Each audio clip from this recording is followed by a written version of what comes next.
Alhamdulillah, wassalatu wassalamu ala Rasulillah wa ala alihi wa sahbihi wa man wala.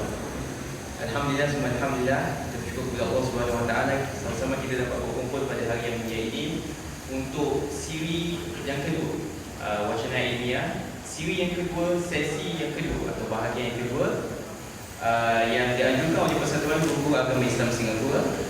Jadi sesi yang pertama yang lalu telah dibentangkan oleh Al-Fadhil Ustaz Umar Muhammad Nur mengenai sejarah dan perkembangan mazhab fikih Ahlussunnah wal Jamaah. Jadi alhamdulillah pada kali ini siri yang kedua kita dapat bersama Al-Fadhil Ustaz Firdaus Yahya yang akan mengungsikan dan membentangkan mengenai kontekstual di sebalik fatwa semasa, memahami perbezaan ijtihad dan fatwa para ulama dan sarjana Islam, sekaligus dapat mengetahui maksud konteks masa dan zaman yang mempengaruhi para ulama dahulu dan sekarang. Dan insya-Allah bismillah kita juga dapat mencukil atau dapat mengetahui hikmah di sebalik perbezaan ini, sebalik perbezaan ijtihad, sebalik perbezaan fatwa di kalangan para ulama. Jadi sebelum kita mulakan atau sebelum kita tunggu laptop baru yang boleh sinkron sikit dengan projektor dia, sedikit perkenalan untuk antum semua. Al-Fadhil Dr. Firdaus Yahya, beliau memperolehi sarjana muda di Universiti Al-Azhar dalam bidang pengajian bahasa Arab dan melanjutkan MA atau Master di UIA, University International Islamic University of Malaysia dalam bidang Al-Quran, dan juga PhD beliau di ISTEM atau Institut Antarabangsa Pemikiran dan Tamadun Islam dalam Sains Islam. Penerima anugerah Asatizah Harapan Keluarga dan juga merupakan pengasas dan pengurus Darul Hufaz Learning Center dan kini aktif sebagai ahli jabatan kuasa Fatwa MUIS. Saya teringat cakap pasal perbezaan dan ijtihad pada tahun ketiga di Al-Azhar University dalam buku Tayar Al-Fiqhiyah. Dia kata al-ikhtilaf yadullu ala usul al-fiqh.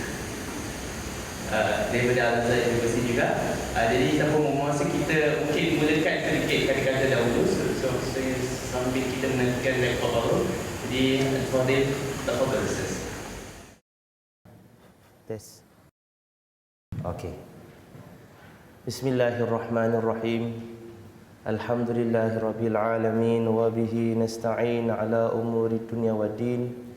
Wassalatu wassalamu ala asyrafil anbiya'i wal mursalin sayyidina Muhammadin wa ala alihi wa sahbihi ajma'in. Rabbi shrah li sadri wa yassir li amri wa hlul 'uqdatam min lisani yafqahu qawli. Subhanaka la ilma lana illa ma 'allamtana innaka antal alimul hakim. Assalamualaikum warahmatullahi wabarakatuh. Alhamdulillah, kita panjatkan segala kesyukuran kita kepada Allah Subhanahu wa taala yang mana telah memberikan kita kesempatan pada petang ini dalam bulan yang penuh keberkatan ini, iaitu bulan Zulhijjah, untuk sama-sama kita meneruskan dengan program wacana ilmiah kita untuk kita membahaskan berkenaan dengan fatwa dan juga ijtihad, dan juga apa yang dimasukkan dengan kontekstualan fatwa. Sekarang ini kalau boleh saya katakan atau saya nak kongsi sama dengan tuan-tuan dan puan-puan, para asatizah, para ustazat yang hadir pada petang ini, dunia Islam kita menghadapi berbagai cabaran. Kita semua tahu cabaran politik memang nyata, cabaran ekonomi, tapi yang lebih bersangkut paut dengan kita dalam pengamalan agama kita ini, yang dikatakan sebagai satu manifestasi kepada perbezaan pendapat dalam fikih, cabaran dalam menyatukan dikatakan menyatukan undang-undang atau peraturan yang bersangkut paut dengan halal dan haramnya makanan. Halal industri lah secara khususnya. Halal industry merupakan satu industri yang sangat besar, billions and billions of dollars. Tapi tidak ada keseragaman dalam menentukan apakah ini halal, apakah itu haram. Kadang-kadang barang yang diimport ke kawasan di sini, kawasan di sini, majlis-majlis fatwa di sini agaknya sebagai halal. Tapi bila mereka ekspor ke Timur Tengah, tiba-tiba jadi haram. Mereka tak nak terima. Kenapa? Sebab tidak ada keseragaman dalam penyatuan apakah dikatakan boleh dimakan atau tidak boleh dimakan oleh orang Islam. Dan ini menimbulkan satu semacam tanda tanya di kalangan orang-orang bukan Islam, terutama mereka yang dalam industri pemakanan. Kenapa umat Islam tak boleh bersatu? Hatta dalam pemakanan mereka sendiri, mereka tidak boleh bersatu. Dan saya cakap ni daripada pengalaman saya sendiri kerana saya hadir dalam International Halal Conference di Chicago baru-baru ini. Mereka merayu. Yang peliknya orang bukan Islam merayu kepada orang Islam. You Muslims, please be united. Bersatulah kamu dalam menentukan sama ada halal tidak halal. Kita pening.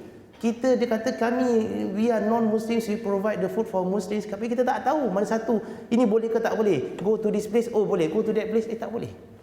Kenapa jadi sedemikian? Kerana perbezaan pendapat. Kenapa Islam jadi perbezaan pendapat sedemikian? Kenapa kadang-kadang fatwa dikeluarkan di Timur Tengah kata boleh, fatwa dikeluarkan di sini kata tak boleh, atau sebaliknya, fatwa dikeluarkan di sini kata boleh, fatwa di Timur Tengah kata tak boleh. Jadi perbezaan sedemikian sehingga kan timbul salah faham di sebahagian daripada orang bukan Islam atau orang Islam sendiri. Ini agama Islam ni agama yang agak bercelaru lah. Tak ada kesatuan. Ini siap boleh, siap tak boleh, siap tak boleh. Jadi kita nak tahulah. Kita nak kaji. Kita nak lebih mendalami kenapa ada perbezaan sedemikian. Dan kita nak tahu dan kita nak lihat bahawasanya perbezaan ini bukanlah menunjukkan kepada kelemahan Islam itu sendiri, tapi sebenarnya menunjukkan kekuatan Islam. Firman yang telah diterangkan oleh pengurusi tadi, bahawasanya apa yang dibacakan diterangkan dari tahun 3 di Azhar, bahawasanya perbezaan pendapat ini merupakan satu wadah yang fertile, yang subur dalam menyuburkan perkembangan Islam itu sendiri. Alhamdulillah. Untuk memahami Islam, saya nak bawa gambaran sebuah pokok. Dan ini kita boleh kongsi sama dengan yang lain. Apabila kita terangkan kepada non-Muslims kepada kepada anak-anak kita atau sesiapa pelajar-pelajar, Islam tu nak digambarkan bagaimana? Islam tu boleh digambarkan sebagai pokok. Bahkan Al-Quran menerangkan tentang kalimah thayyibah, kalimat yang baik seperti pokok. Seperti pokok yang mana tumbuh dia tinggi ke langit, bukanlah yang terbalik. Jadi Islam ni boleh digambarkan sebagai sebuah pokok. Dalam pokok ini, kalau kita lihat sebuah gambaran ini, apabila Islam bermula, apabila Allah SWT turunkan wahyu dan dilantik Rasulullah SAW sebagai Nabi, syariat mula berkembang. Tapi belum lengkap. Sebab ini mengambilkan proses yang lama, dan kita tahu mengambil masa proses 23 tahun. Sehinggalah Islam tu betul-betul mustaqir, syariat ni betul-betul dah tetap, sehingga Allah SWT turunkan ayat Quran, al-yawma akmaltu lakum dinakum atmamtu alaikum ni'mati wa raditu lakum al-Islam madinah. Itu di ketika haji wada. Tapi itu bukannya akhir ayat Al-Quran yang diturunkan. Kerana ramai ulama mengatakan bahawa selepas itu 11 hari sebelum Rasulullah SAW wafat, Allah turunkan ayat berkenaan dengan kalalah, dengan faraid. Yas'alunaka 'anil kalalah. Jadi kelengkapan di sini bermaksud kelengkapan dari sudut dia punya syariat dia, bukan cabang dia. Maka Islam itu kita katakan, kalau kita gambarkan sebagai pokok, ia bermula dengan akar, dan akar ini adalah Al-Quran dan Sunnah. Apabila pokok tu mula nak membesar, akar itu juga mula nak mengambil atau dia menjala di dalam tanah, nak mengukuhkan pokok yang tumbuh. Dia punya batang dia ini mula tumbuh, dan cabangnya juga mula tumbuh. Dia mula kecil, kemudian membesar dan menguat. Tapi dia mesti berasaskan kepada akarnya, iaitu Al-Quran dan Sunnah. Maka 23 tahun Al-Quran diturunkan munajaman sedikit demi sedikit. mengukuhkan syariat yang ada, memansuhkan hukum yang ada, atau mengukuhkan hukum yang ada, ataupun mendatangkan hukum yang baru. Kemudian datanglah sunnah Rasulullah SAW. Rasulullah SAW membawa hadis yang menerangkan tentang hukum yang baru, ataupun mentafsirkan Al-Quran, ataupun dalam setengah keadaan mengikut setengah pendapat para ulama, hadis Rasulullah SAW memansuhkan ayat Al-Quran, seperti berkenaan dengan wasiat kepada ahli waris dan sebagainya. Jadi Al-Quran dan As-Sunnah itu mula kukuh dan tetap selepas 23 tahun. Maka apa dikatakan dengan syariah? Syariah ialah, kita istilahkan atau kita tashbihkan dia sebagai batang kat sini. Itulah syariah. Dan syariah ini berdasarkan kepada akar Al-Quran dan Sunnah. Dan ia telah lengkap. Al-yawma akmaltu lakum dinakum, dah cukup. Hari ini aku telah lengkapkan agama kamu. Jadi batang tu dah lengkap, dah tak perlu tambah lagi. Dan tak boleh nak dipotong, dihakis ataupun diedit dan sebagainya, tak boleh. Dah lengkap, Allah SWT tetapkan.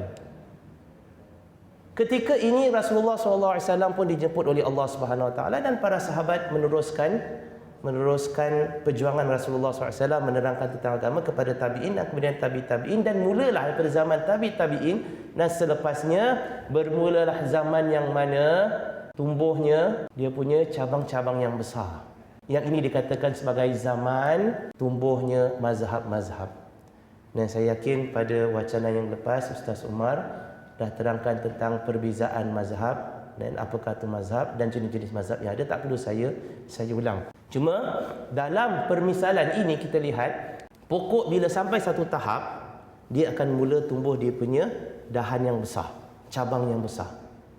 Kebanyakan pokok sedemikian. Dia akan tumbuh straight. Masa tu tumbuhlah daun sikit sana sini. Tapi dia sampai satu tahap dia akan berhenti dan dia akan bercabang.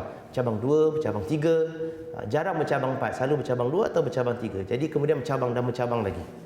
Ini dia punya major branch dia yang keluar. Begitu juga Islam pada awal-awal Islam, pada zaman tabi'in dan selepasnya, sehinggalah zaman Imam Syafi'i, Imam Ahmad bin Hanbal. Itu adalah zaman di mana berkembang pesatnya pertumbuhan ataupun keluarnya mazhab-mazhab. Ramai. Dan kita tahu banyak mazhab yang ada, mazhab Taus, mazhab At-Tabari dan sebagainya. Namun Allah SWT tentukan bahawasanya, atau Allah SWT trim pokok ini sehinggakan yang kekal yang sekarang ini, yang major mazhab mengikut ahli sunnah wal jamaah hanya ada 4 saja. Mazhab-mazhab lain Allah trim. Kalau kita trim, Allah yang trim. Maknanya mazhab-mazhab tu hilang begitu. Pengikutnya tidak ada, kitabnya mungkin 1-2 saja tapi tidak diamalkan. Maka Allah SWT hadkan mazhab yang ada sampai sekarang ini, yang dipegang oleh majority 90% of ahli sunnah wal jamaah, ialah mazhab yang 4. Maliki, Syafi'i, Hanbali, Hanafi. Jadi kalau kita nak buat perbandingan dengan atau pemisalan dengan pokok ini, tinggal 4 cabang yang utama yang keluar daripada syariah yang satu tersebut. Tapi semuanya berdasarkan pada syariah. Jadi bila dikatakan saya ikut mazhab Syafi'i, orang tanya, awak tak ikut Rasulullah SAW ke? Saya ikut Rasulullah SAW melalui cabang Imam Syafi'i, mazhab Syafi'i. Jadi dari situ terus menjalar kepada sana. Kalau saya tak ikut ke sini, ke mana saya nak ikut? Saya nak bergantung di mana? Saya nak tahu kembali kepada Al-Quran Sunnah. Maknanya saya kena gali, saya kena buat pokok yang baru. Macam mana saya nak buat pokok? Saya tak ada kemampuan untuk lakukan demikian. Yang ini dikatakan syariah. Jadi bila kita tekankan tentang perkembangan Islam, kita boleh buat pemisalan pokok sedemikian. Jadi daripada 4 cabang yang ada ini, mazhab-mazhab ini, ada branch, ada dahan yang gemuk, ada dahan yang kurus. Dan itu bergantung kepada berapa banyaknya atau berkembangnya mazhab tersebut. Di dunia sekarang ini, dahan yang paling gemuk ialah mazhab Hanafi. Sebab banyak faktor kalau kita kaji sejarah, bukan bagaimana mazhab Hanafi ini diterapkan oleh khalifah ataupun pemerintah Abbasiyah, kemudian diikuti dengan pemerintah Uthmaniyah, kemudian dibuat majalah Tadwin, Majalatul Ahkam, menjadi teras undang-undang dalam pemerintahan tersebut. Maka mazhab Hanafi mazhab yang paling tersebar. Ditambah pula mazhab Hanafi merupakan mazhab yang kalau kita lihat daripada usul fikihnya merupakan mazhab yang agak dinamik. lebih dinamik daripada mazhab yang lain. Mazhab lain, mazhab Hambali sebagai contoh, lebih konservatif. Jadi bila mazhab yang lebih konservatif, di other end of the spectrum, mazhab Hambali, maka mazhab tersebut kurang orang ikut. Mazhab berdasarkan pada hadis sahaja, ahlul hadis, sedangkan mazhab Hanafi lebih kepada ahlul ra'i. Kalau kita baca tentang usul fiqh dalam masalah usul fiqh, jadi mazhab Hambali merupakan mazhab yang sedikit saja yang mengikutinya. Dan kalau zaman sekarang kita lihat mazhab Hambali hanya diikuti oleh satu saja negara Islam, iaitu Saudi Arabia. Tak ada negara lain ambil mazhab Hambali sebagai teras mazhab dalam negaranya. Kebanyakannya mazhab Hanafi. Kawasan kita Asy-Syafi'i. Jadi mazhab Syafi'i ini dia pertengahan. Selepas mazhab Hanafi, mazhab Syafi'i. Mazhab Syafi'i ramai ulama'nya, banyak kitabnya, tapi pengikutnya tidak seramai seperti mazhab Hanafi. Mengikut setengah pendapatlah. Kemudian diikuti dengan mazhab Maliki dan akhirnya mazhab Hambali. Jadi cabang ini, dahan-dahan ini ada yang gemuk, ada yang kurus. Dan setiap daripada cabang ini keluarlah dahan-dahan ranting-ranting yang kecil. Yang dikatakan sebagai daun-daun ni semuanya. Dan daun-daun inilah kita katakan sebagai fatwa-fatwa, tapi berdasarkan kepada mazhab mana yang diikuti. Maka ada fatwa berdasarkan kepada mazhab Asy-Syafi'i, ada fatwa-fatwa yang berdasarkan kepada mazhab Hanafi, ada fatwa-fatwa berdasarkan kepada mazhab Maliki dan sebagainya. Dan ini, daun-daun ini tumbuh daripada cabang yang utama. Dan seperti mana pokok juga, daun itu dinamik. Daun itu tidak akan kekal sedemikian. Ada daun yang hidupnya lama, ada daun yang gugur. Kemudian tumbuh daun yang baru. Begitu juga fatwa. Fatwa ini sesuatu yang dinamik. Ada fatwa yang boleh diamalkan sepanjang masa, ada fatwa yang hanya limited masanya dan tempatnya, ada fatwa yang perlu dibuat baru. Kerana apa? Menghadapi isu-isu yang baru. Jadi fatwa-fatwa ini seperti daun-daun yang ada pada pokok Islam ini. Tambah dan kurang, tambah dan kurang. Dan ada yang gugur, ada yang orang lupa, tak diamalkan lagi kerana konteksnya tak ada lagi di situ. Jadi bila kita bahaskan tentang perbezaan pendapat, tadi mula-mula saya katakan tentang bagaimana industri halal ini begitu bercelarulah mengikut orang Islam bercelaru. Timur Tengah kata tak boleh, sini kata Nusantara kata boleh, Amerika kata tak boleh. Saya bawa contoh colouring yang diambil daripada insect, colouring warna merah dibuat sebagai colouring untuk makanan. Amerika kata no problem. Sana mereka ni pendapat fatwa Amerika ke fatwa Europe ke, no problem, kita boleh ambil. Middle East kata no problem, kita boleh terima kalau colouring daripada insect. Tapi bila sampai ke Indonesia, Malaysia dan juga negara yang mazhab Syafi'i, no. Awak kalau ada colouring daripada insect, kita tak terima. Tidak halal untuk kita. Sebab apa? Sebab fatwa ni berdasarkan pada mazhab Syafi'i. Begitu juga sebagai contoh, kita terima kalau sekiranya dalam makanan ada essence of crab meat sebagai contoh daripada ketam. Bawa kepada negeri Turki ke apa, dia tak nak terima. No, kita tak makan ketam. Hanafi tak makan ketam, tak makan sotong, kita makan ikan saja. Setengah pendapat. Maka kita tak nak terima. Maka orang bukan Islam yang industri yang produce ni, dia pening kepala. Alamak, macam mana ni? Dua negara Islam, satu kata okey, satu kata tak okey. Garuk kepala. Maka dia tuduh kita bercelaru. Tapi tak bercelaru kalau kita dah tengok gambar ini. Pendapat sesuatu negara mengikut pada mazhab yang dipegang oleh negara tersebut. Maka kalau Timur Tengah banyak pegang mazhab Hanafi, dia ikut kepada fatwa Hanafi. Kawasan kita banyak ikut pada mazhab Syafi'i, maka kita ikut fatwa Syafi'i. Nanti akhir ni saya akan kongsi sama berkenaan konteks Singapura pula. Apabila kita lihat di sini, tentang fatwa merupakan dia punya penghujung bagi pokok dan akarnya balik pada Quran Sunnah, maka fatwa ini mestilah balik dasarnya kepada Quran dan Sunnah. Dia tak boleh pergi tempat lain. Dia tak boleh pendapat manusia, tak boleh.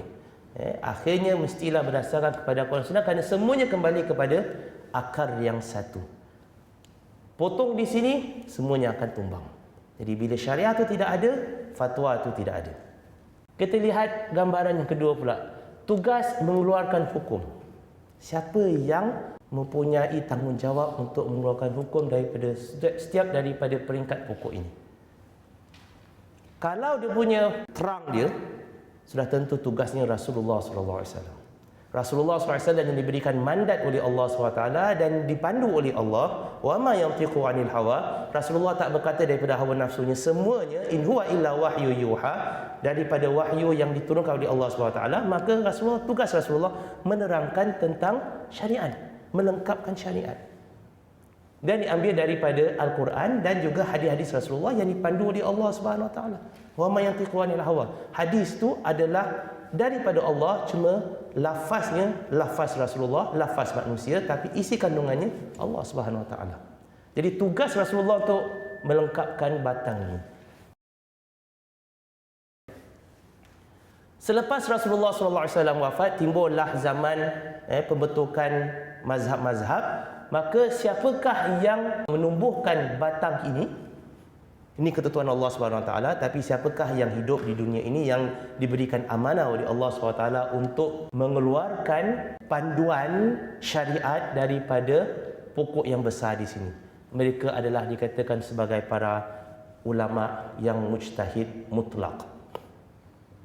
Mereka mampu untuk ambil daripada batang ini dan tumbuhkan cabang yang baru. Jadi pada awal-awal Islam, ni zaman salafus soleh, ramai di antara para ulama yang mampu untuk mengeluarkan cabangnya sendiri. Kerana zaman mereka dekat dengan Rasulullah SAW. Itu zaman masih lagi zaman yang terjaga. Berbeza dengan zaman sekarang. Zaman sekarang jauh daripada Rasulullah. Jauh zamannya, jauh ikatannya, jauh ikutannya. Zaman kita. Dan makin jauh umat Islam daripada Rasulullah SAW, masanya makin longgar ikatannya dengan Rasulullah SAW. Jadi tak boleh sama kalau kita mengatakan, oh mereka juga ulama, zaman kita juga ada ulama. No, not the same. Tak sama 100%. Kalau kita nak buat permisalan dalam bidang mathematics, zaman dahulu kira semua pakai otak. Logarithm ke, sin, cosine ke, kat sini. Cakap sin 35 degrees, boleh agak lebih kurang segitu. Sekarang 35 degrees tekan butang. Tak boleh nak kira, tak tahu pun sin 35 degrees tu apa. Jadi tak sama. Haula rijal wa nahnu rijal lakin la yastawiyan. Mereka tu adalah ulama, zaman sini pun ada ulama, tapi tak sama kualiti ulamanya. Jadi hanya zaman dahulu yang mampu mengeluarkan mujtahid mutlak, lepas tu habis. Kemudian lepas tu timbullah yang ranting-ranting ini, maka inilah tugas para ulama-ulama yang bawah martabatnya daripada mujtahid mutlak ini. Dalam usul fiqh, kalau kita baca, dia dinamakan sebagai mujtahid mazhab. Pertama sekali ranting, lepas ranting besar ni keluar ranting yang kedua adalah mujtahid mazhab. Seperti Imam An-Nawawi. Kita tahu siapa tu Imam Nawawi, pengarang kitab fikih yang banyak, ahlul hadis, hafal hadis, ahli lughah. Hebat Imam An-Nawawi, meninggal umur 40 tahun, tapi macam-macam sumbangannya melebihi orang yang hidup lebih daripada 60 tahun. Mujtahid mazhab, memperbaharui mazhab. Dia yang bila lihat kepada masalah-masalah ranting dalam mazhab sesuatu, dia perbetulkan. Ini pada pandangannya, ini masalah ini adalah sedemikian, bukan seperti mana dikatakan oleh pengasas mazhab tersebut. Imam Nawawi mentarjihkan ataupun mentahzibkan ataupun menyusun kembali fikih mazhab Asy-Syafi'i. Jadi dia dinamakan sebagai mujtahid mazhab. Tapi tidak pernah Imam An-Nawawi ataupun mana-mana ulama mujtahid mazhab ini yang melahirkan mazhab yang baru. Kerana mereka tahu kemampuan dah berkurangan. Nanti saya akan senaraikan apakah dikatakan sebagai kriteria bagi ulama mujtahid mutlak supaya kita lebih jelas lagi. Kemudian ada mujtahid takhrij. Mujtahid takhrij maknanya dia lihat kepada pendapat-pendapat dalam ulama mujtahid mazhab dan ulama mujtahid mutlak dalam mazhabnya itu sendiri. Kemudian dia itu akan mengeluarkan daripada pendapat-pendapat tersebut dalil-dalilnya. Kenapa Imam Nawawi kata demikian? Cuba cari dia punya dasarnya, asas. Sebab kadang-kadang para ulama kata hukumnya adalah haram. Macam mana haram? Dia tak cakap. Maka datanglah ulama lain untuk terangkan. Ini adalah gini, hadisnya gini, ataupun kiasnya begini. Kenapa digunakan sumber-sumber hukum yang lain. Jadi itu ulama takhrij. Kemudian datang ulama mujtahid tarjih dalam mazhab itu sendiri. Maka dia kata hadza qaul sahih wa hadza qaul asah. Ini adalah pendapat yang sahih, ini pendapat lebih sahih lagi. Ini pendapat ni ada dua. Ini isu ada dua pendapat. Pendapat ini, pendapat ni. Pendapat ni lebih azhar, pendapat ni lebih kuat, pendapat ini lebih lemah. Itu kerja ulama mujtahid tarjih. Jadi mereka siapkan jalan untuk kita. Dan akhirnya datanglah mujtahid mufti. Mujtahid mufti ini lihat pada isu yang baru, kemudian dilihat kepada apa dikatakan oleh para ulama dahulu dan dicuba perbagaikan dan menyesuaikan dengan konteks masa. Jadi mujtahid mufti, seorang mufti itu keluarkan ijtihadnya sendiri, tapi tidaklah sampai kepada pendapat martabat tarjih. Oh, ni pendapat lemah, ni pendapat lagi bagus, jadi kita ikut pendapat itu. Tidak. Dia akan katakan ni ada dua pendapat. Pendapat ini mengatakan A, pendapat ini mengatakan B. Ulama kata pendapat A lebih kuat daripada pendapat B. Dia tak kata ulama yang tu semua salah, tidak. Dia akan katakan bahawasanya dalam isu yang kita hadapi, kita boleh gunakan pendapat B. Walaupun ulama tarjih mengatakan pendapat B itu lebih lemah, pendapat A lebih kuat, tapi kerana nak sesuai dengan konteks kita, supaya kita dapat selesaikan masalah kita, kita ikut pendapat B. Jadi tak pernah mufti-mufti mentarjihkan dua pendapat, kerana kemampuan untuk mentarjihkan pendapat-pendapat ini memerlukan kemampuan yang amat tinggi dalam ilmu Islam, terutama dalam fikih ini. Baik, apabila saya katakan tadi tentang mujtahid mutlak, kenapa ulama-ulama yang ini semua tidak sampai pada tahap mujtahid mutlak? Saya buat satu contoh sebelum saya jelaskan ada punya kelayakan bagi mujtahid mutlak ini. Satu contoh, kita semua kenal siapa itu Imam Al-Bukhari, betul? Kita kenal siapa itu Imam Muslim. Imam Al-Bukhari namakan Amirul Mukminin dalam hadis, menghafal lebih daripada 500,000 hadis mengikut setengah riwayat, 1/2 juta hadis dengan sanad-sanad dia sekali, photographic memory. Ulama hadis lain test dia. Datang Imam Al-Bukhari masuk ke kota Baghdad. Bila masuk kota Baghdad, ulama hadis mari kita nak test, ni betulnya Muhammad bin Abdullah Al-Bukhari ini seorang yang betul-betul pakar hadis atau tidak? Mari kita test dia. Macam mana test dia? Kita ada 100 ulama hadis, kita akan pecah-pecahkan matan dan sanad dia. Ini hadis, kita letakkan sanad daripada hadis itu. Yang ini hadis, kita ambil daripada sanad tersebut. Kita adun-adun-adun-adunkan, kemudian kita tanya Imam Al-Bukhari. Nak test. Dia tak test hadis, dia test hadis dengan sanad. Betul tak ini hadis dengan sanad tersebut? Imam Bukhari sampai duduk, dijemput sebagai seorang ulama besar, duduk dalam masjid. Kemudian orang ramai semua saksikan. Ini nak lihat kepada penukaran pendapat antara ulama Baghdad hadis, ulama hadis Baghdad dan juga Imam Al-Bukhari. Timbul. Ini diceritakan dalam mukadimah kitab Fathul Bari yang merupakan syarah bagi kitab Sahih Al-Bukhari. Maka setiap kali para ulama hadis ajukan hadis tersebut dengan sanadnya, haddatsana hadza, haddatsana qala Rasulullah SAW begini. Dia tanya Imam Bukhari, kau pernah dengar hadis ni? Kata Imam Bukhari, aku tak pernah dengar. Jadi orang yang majlis semua terpajang, wah ini kata hebat, hafal 1/2 juta hadis, tapi bila tanya hadis tak pernah dengar. Tanya lagi second, gini. Pernah dengar hadis? Tak pernah dengar. Sampai 100 orang ulama tanya dia, semuanya 100 Imam Bukhari kata, aku tak pernah dengar hadis tersebut. Jadi orang-orang kat masjid semua cakap, macam mana kata ulama hadis 100 hadis ditanyakan, baru 100 hadis, satu pun tak pernah dengar. Maka kemudian para ulama hadis tanya Imam Bukhari, jadi bagaimana pendapat engkau tentang hadis tersebut?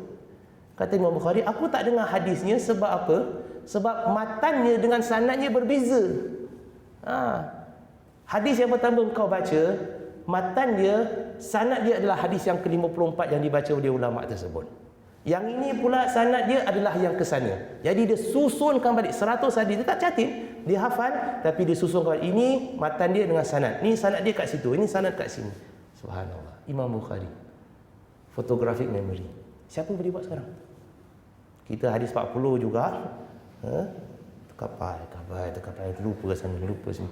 Siapa riwayat siapa? Tirmizi ke Abu Daud ke entahlah, tapi gitulah lebih kurang. Belum lagi surah hafal sanad. Kalau hafal sanad, bye-bye. Siapa ni? Hadasna Ali, Osman, mana orang-orang Indonesia. Habis. Jadi kita tak sampai martabat demikian. Imam Bukhari sedemikian tinggi pencapaian dalam ilmu hadis. Dan ilmu hadis merupakan asas bagi mazhab juga. Hukum-hukum terdapat dalam Imam Bukhari. Tapi Imam Al-Bukhari tidak terbitkan mazhabnya sendiri. Imam Al-Bukhari ikut kepada mazhab, mengikut banyak riwayat. Imam Bukhari, Imam Muslim ikut mazhab Asy-Syafi'i. Kenapa Imam Bukhari tak buat mazhab sendiri, sedangkan dia tu hafal hadis 500 juta hadis, dia hafal Al-Quran? Ini kan peluang zaman sekarang, yang tak sampai mana pun tiba-tiba nak buat mazhab. Imam Al-Ghazali kita kenal siapa dia?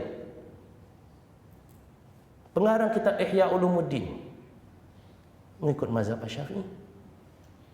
Imam Ibn Hajar Asqalani yang mengarang kitab Fathul Bari, yang dikatakan sebagai akhir Amirul Mukminin dalam hadis, ketua Amirul Mukminin dalam bidang hadis yang terakhir. Lepas tu tak ada lagi orang, tidak lagi umat ini melahirkan orang seperti Ibn Hajar Asqalani. Imam Ibn Hajar Asqalani ikut mazhab, dia tak mau mazhab sendiri. Kenapa? Sebab mereka tahu kelayakan untuk menjadi mazhab atau mujtahid mutlak ini merupakan sesuatu yang dah di luar kemampuan mereka. Maka apakah kelayakan mujtahid mutlak? 3 perkara. Pertama, dari sudut Al-Quran, seseorang itu mestilah mengetahui semua asbabun nuzul. Kita asbabun nuzul baca kat kitab aja, pun lupa-lupa. Asbabun nuzul okey, lepas tu apa cerita tak tahu. Tapi dah tahu mereka.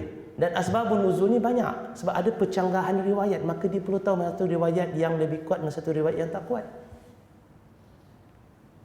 Imam Asy-Syafi'i apabila ditawan daripada Yaman dan disirit berjalan kaki daripada Yaman sehinggalah ke Baghdad untuk bertemu dengan khalifah kerana dituduh dia menyebarkan fahaman yang salah. Maka bila khalifah tanya tentang kau tahu tentang Al-Quran, kata Imam Syafi'i, kau nak tanya apa tentang Al-Quran? Asbabun nuzul, nasikh mansukh, aku tahu semuanya. Itu Imam Syafi'i. Mengetahui tentang nasikh dan mansukh dalam Al-Quran. Ayat mana yang memasukkan hukum apa? Masuk hukum ke masuk ayat ke, mesti tahu. Dan tahu tentang tafsir bil ma'thur dengan lengkap. Apakah ayat ini telah ditafsirkan oleh Rasulullah SAW ataupun tidak? Adakah ayat ini dah ditafsirkan oleh ayat lain atau tidak? Maka untuk demikian dia perlu mengetahui penguasaan bahasa Arab ini mestilah kukuh. Bukan penguasaan bahasa Arab seperti orang Arab zaman sekarang, penyair-penyair zaman sekarang, tidak. Penguasaan bahasa akan menurun. Kita juga kalau kita bandingkan bahasa kita, bahasa Melayu, nak dibandingkan dengan 100 tahun dahulu punya penguasaan bahasa Melayu, penguasaan bahasa kita hancur. Tak sama dengan penguasaan bahasa orang dahulu. Imam Syafi'i orang Arab. Tapi Imam Syafi'i walaupun bahasa ibunda yang bahasa Arab dan cakap-cakap yang fasih, kerana tak lama hidupnya pada Rasulullah SAW, kurang daripada 200-300 tahun selepas wafatnya Rasulullah SAW. Tapi Imam Syafi'i tetap tinggal dengan kaum Huzail di tengah-tengah padang pasir selama 23 tahun untuk membersihkan lagi bahasanya, memurnikan lagi bahasa Arab dia. Sehingga tahap Imam Syafi'i bila cakapan dia menjadi hujah dalam bahasa. Kalau tanya kenapa ini grammar ni dalam bahasa macam gini-gini, oh Imam Syafi'i cakap gini kan, okey kita terima. Sampai tahap sedemikian Imam Syafi'i. Dalam bidang hadis, seorang mujtahid mutlak itu sudah tentu mestilah menghafal lebih daripada 1/2 juta hadis beserta dengan sanadnya. Kemudian yang paling penting, sanadnya mestilah sanad al-ali. Dalam ilmu hadis, sanad ali ini merupakan sanad yang paling dekat dengan Rasulullah SAW. Kalau orang kata zaman sekarang kita tahu sanad, kita buka Imam Bukhari punya hadis atau sanad an hadas, kita boleh kaji siapa orang tersebut. Tak sama tuan-tuan dan puan-puan. Kita kena melalui pembacaan. Imam-imam ni kena melalui berjumpa.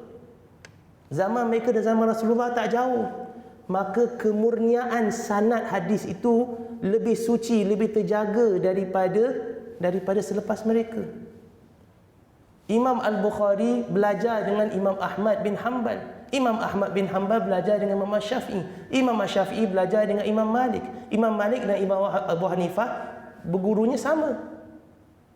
Imam Malik ada sanad yang paling tertinggi kepada Rasulullah SAW, sanad yang paling mulia. Dia katakan sanad al-Dhahabi, the golden chain. Imam Malik ambil daripada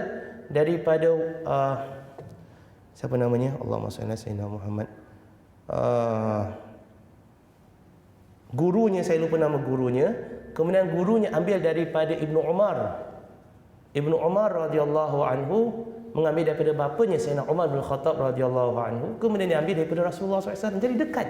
Maka keraguan pada hadis tu kurang sekali. Banding dengan katakan sanad Imam Al-Bukhari, dah 7-8 orang, antara Imam Bukhari dan juga Rasulullah ada 7-8, kadang sampai 10 antara sanad tersebut. Jadi kemungkinan berlaku kesilapan dalam penyampaian hadis itu, kemungkinan tersebut tinggi. Kerana itu dalam kitab Sahih Bukhari sendiri ada 2-3 version dalam untuk satu hadis.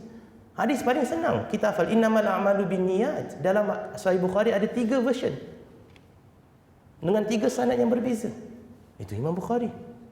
Jadi adakah Rasulullah SAW cakap 3 kali ataupun 1 kali sehingga penyampaian itu disampaikan dengan agak berbeza oleh perawi-perawi hadis?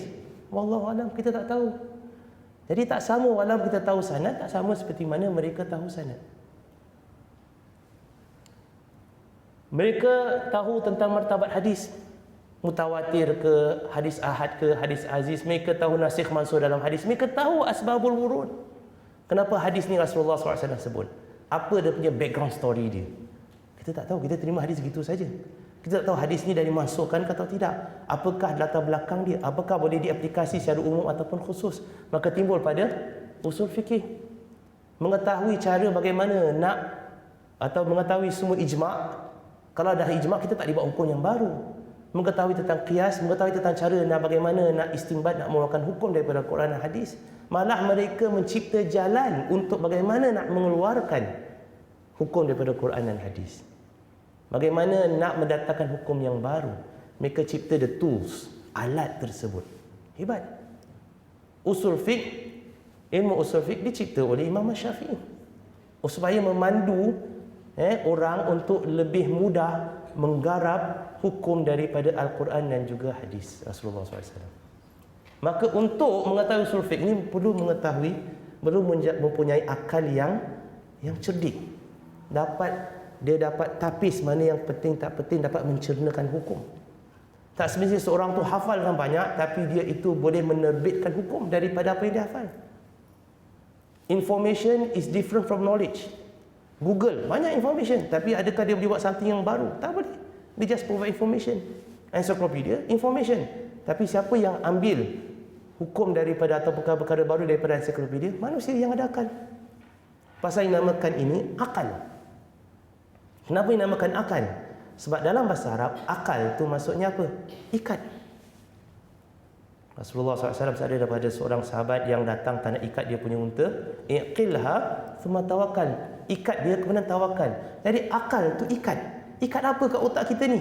Ikat 2 information yang berbeza, kita ikat dia menjadi satu benda yang baru. Nampak tayar, nampak enjin. Apa nak buat? Buat kereta. Nampak tepung, nampak air. Nak buat apa? Roti prata. Kalau tak ada demikian, tepung takkan makan tepung. Minum air. Saya dah makan tepung dengan air. Ini akal yang mencipta satu yang baru. Kerana itu ulama yang mujtahid mutlak ini Allah dah pilih. Mereka bukan setakat kemampuan menghafal dengan banyak, tapi mereka mampu dengan akal yang baik untuk mengeluarkan hukum dan menyediakan jalan kepada ulama lain untuk mengeluarkan hukum daripada Al-Quran dan Sunnah. Oleh kerana itu, jumhur ulama, majoriti, kalau ada kata hampir semua ulama mengatakan bahawasanya pintu bagi mujtahid mutlak dah tertutup. There is no more mujtahid mutlak. Tak mampu lagi seseorang untuk menjadi sampai peringkat pada mujtahid mutlak. Kenapa? Simple reason, hidup seseorang tu dah jauh benar daripada Rasulullah SAW. Tak mampu dia. Dia tak kenal perawi hadis tu apa. Dan bila terima hadis pun daripada kitab. Dan kitab yang dicetak ni pun, kalau kita bandingkan pada kitab dicetak, kita dapat pastikan tak kitab tu dicetak dengan betul tanpa ada error. Siapa boleh pastikan? Saya kasih kitab Sahih Al-Bukhari. Oh, kitab Sahih Bukhari. Baca. Betul ke kitab Sahih Bukhari seperti mana yang Imam Al-Bukhari sampaikan? Dapat tahu pastikan 100% free from error? Tak tahu. Ada sekarang di pasaran ada 2-3 version Sahih Al-Bukhari. Datang satu Sahih Bukhari, tapi ini Sahih Bukhari ada dia sebut perkataan-perkataan, ini tak ada. Ini ada bab ni, ini tak ada bab ni, apa hal cerita? Printing ada error. Itu bawa kitab. Kerana itu dalam tradisi ilmu Islam perlu berguru, talaki. Tak dibatu pada kitab. How do you know kitab tu betul? Lagi-lagi kalau pandukan internet, lagilah hancur. Internet orang boleh ubah information, hari ni ubah, lagi setengah jam ubah information yang lain. Tak boleh pastikan kesahihannya. Tapi pintu bagi ijtihad mazhab dan bawahnya pada ijtihad tarjih, ijtihad takhrij, ijtihad ifta atau mufti masih lagi terbuka. Umat Islam masih lagi melahirkan mereka yang pakar dalam bidang fikih ini dan dapat mendatangkan hukum-hukum yang baru bagi situasi-situasi yang baru yang tidak ada pada zaman Rasulullah SAW. Banyaklah kalau kita nak kira dalam muamalat pun banyak perkara yang mana zaman Rasulullah SAW tak ada, yang zaman kita ada. So orang tanya bagaimana hukumnya dan sebagainya. Pemindahan ginjal sebagai contoh, zaman Rasulullah SAW tak ada, tapi sekarang ada. Jadi apakah hukumnya? Maka pintu ijtihad bagi mazhab ini masih terbuka. Nah, kerana itu bila dah ada mazhab, seseorang mufti tersebut dia mengeluarkan pendapatnya mengikut mazhab tertentu, dia tidak buat mazhab yang lain. Do not reinvent the wheel. The wheel is there. Mazhab tu dah ada kat situ. Para ulama mujtahid Allah telah pilih, siapkan jalan.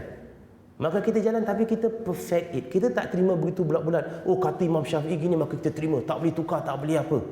Pendapat Imam Syafi'i, pendapat manusia. Berdasarkan kefahaman daripada Quran dan hadis.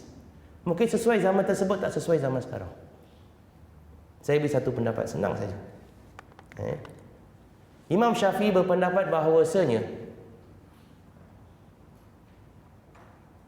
daging khinzir atau khinzir tu babi lah, babi. Dia kata babi kat saya maki pula. Daging khinzir najis berat. Betul? Siapa kena sertu? Dapat Imam Syafi'i. Imam An-Nawawi kerana mujtahid mazhab, ikut lihat kepada konteks dalam mazhab Syafi'i, mengatakan bahawasanya pada pendapatnya daging khinzir najis mutawassithah, bukan najis mughalladhah. Jadi tidak ada perlu sertu di situ. Namun kita banyak pegang kepada pendapat Imam Syafi'i.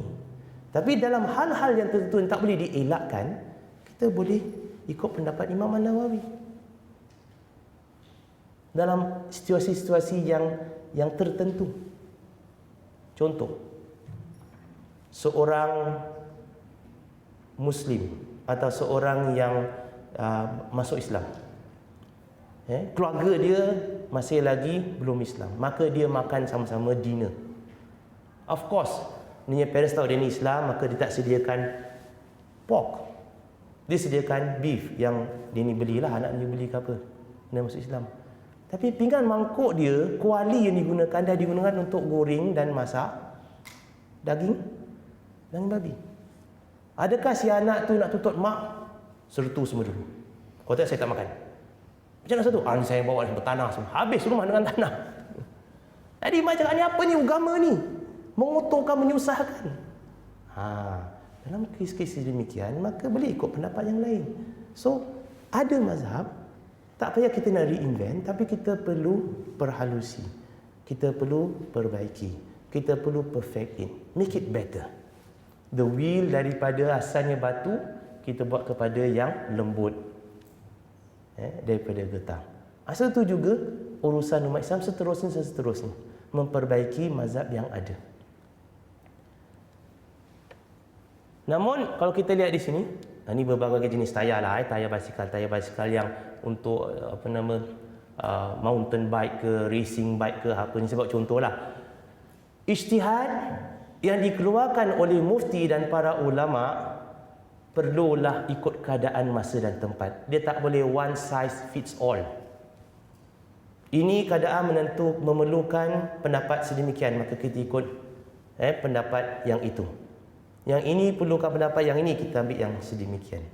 Kita tak boleh jumud, kita tak boleh terkongkong dengan satu pendapat saja. Ini untuk para ulama.